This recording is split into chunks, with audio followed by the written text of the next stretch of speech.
अस्सलाम वालेकुम गाइस, आज मैं आपके लिए रमज़ान स्पेशल डिश लेके आई हूँ। तो आपने ले लेने हैं इस रेसिपी के लिए आपने पोटैटो ले लेने हैं और इसको जो है ना बॉयल कर लेना है। बॉयल करने के बाद आपने इसके छिलके उतार लेने हैं। उसमें जो है ना आपने गोश्त ऐड कर देना है। अगर आपने फ्राई किया हुआ गोश्त ऐड करना तो वो भी ठीक है। अगर आपने फ्राई किया हुआ नहीं ऐड करना तो आपने थोड़ा सा बॉयल कर लेना है और वो भी ऐड कर देना है। और अगर आपने जो चिकन होता है ऐसे ही मतलब कि जो है ना आपने पकाना भी नहीं, फ्राई भी नहीं करना, उबालना भी नहीं, तो आपने जो है ना चिकन को बिल्कुल बारीक बारीक क्यूब्स में काट लेना है और उसको जो है ना इसमें ऐड कर देना है। और साथ में ही आपने इसके ऊपर जो है ना नमक, मिर्च, हल्दी वगैरह ये सब कुछ डालना है। और इसके ऊपर अगर आपको हल्दी सही लगती है तो आप डाल लें। मुझे हल्दी ठीक नहीं लगती तो इसलिए मैंने ऐड नहीं की। साथ में आपने इसमें ज़ीरा ऐड कर देना है और सूखा धनिया आपने इसमें ऐड कर देना है। और हरा धनिया आपको अगर मिल जाए तो वो भी ऐड कर लीजिएगा। मैंने हरा धनिया ऐड नहीं किया। तो इसमें जो है ना आपने 4 पीस करके इसमें मिर्ची ऐड करनी है, थोड़ी थोड़ी कटिंग करके ना, छोटी छोटी कटिंग करके। फिर आपने इसमें जो है ना 2 से 3 मिर्ची ऐड करनी, जितनी आपको अच्छी लगे, जितना आप खा सके सही तरीके से आप उतना जो है ना मिर्ची इसमें ऐड कर दें। मिर्ची मैंने ये ऐसे काटी है, आपने भी ऐसे ही काटनी, क्योंकि ज़्यादा बड़ी हो तो वो जो है ना अच्छी नहीं लगती, इसलिए आपने ना थोड़ी हल्की हल्की सी ऐड करनी है काट के कर लें मिक्स। और आपने जो है ना कढ़ाई दे देनी और उसमें आपने ऑयल ऐड कर देना। आपने उसमें ऑयल ऐड करके गर्म करने के लिए छोड़ देना। और साथ में ही आपने जो है ना बेसन ले लेना है और इसके ऊपर बेसन ऐड कर देना है।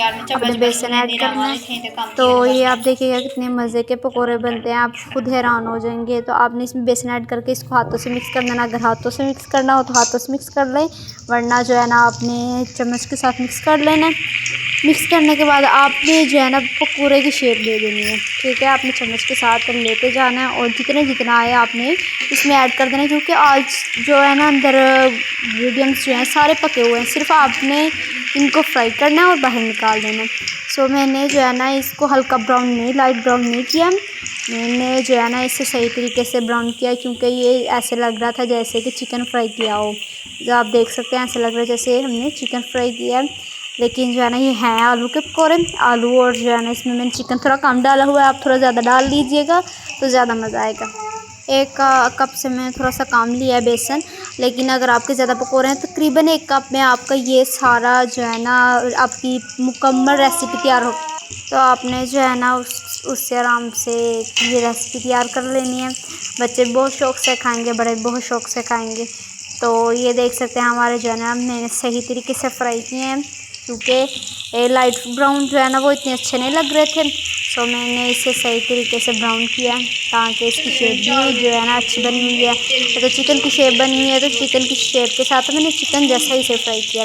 आपने भी ऐसे करना है।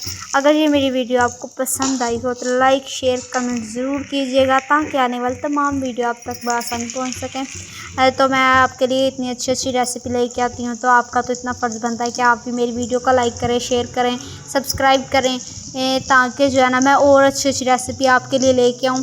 आप यकीन ना करेंगे, लेकिन इस रेसिपी को बनाएंगे जब तो आपका हक बनता है कि आप मेरी जो है ना चैनल को सब्सक्राइब करते जाएं, लाइक करते जाएं, शेयर करते जाएं, ताकि बाकी लोगों को पता लगे, वो भी आपकी वजह से ये रेसिपी तैयार करें। और जो है ना आप भी ये रेसिपी तैयार करें, और बहुत ही मज़ेदार ये रेसिपी है। आप खुद ट्राई कीजिए, दूसरों को भी ट्राई कराएं। जब किसी की ये जो है ना इफ्तारी करें तो ये ज़रूर बनाएं। सो अगर ये मेरी वीडियो आपको अच्छी लगी है तो लाइक ज़रूर करना। नेक्स्ट वीडियो तक अल्लाह हाफिज़। तो जो है ना आप देख सकते हैं कि ये देखें अंदर से कितने अच्छे तरीके से पका हुआ है। अल्लाह हाफिज़।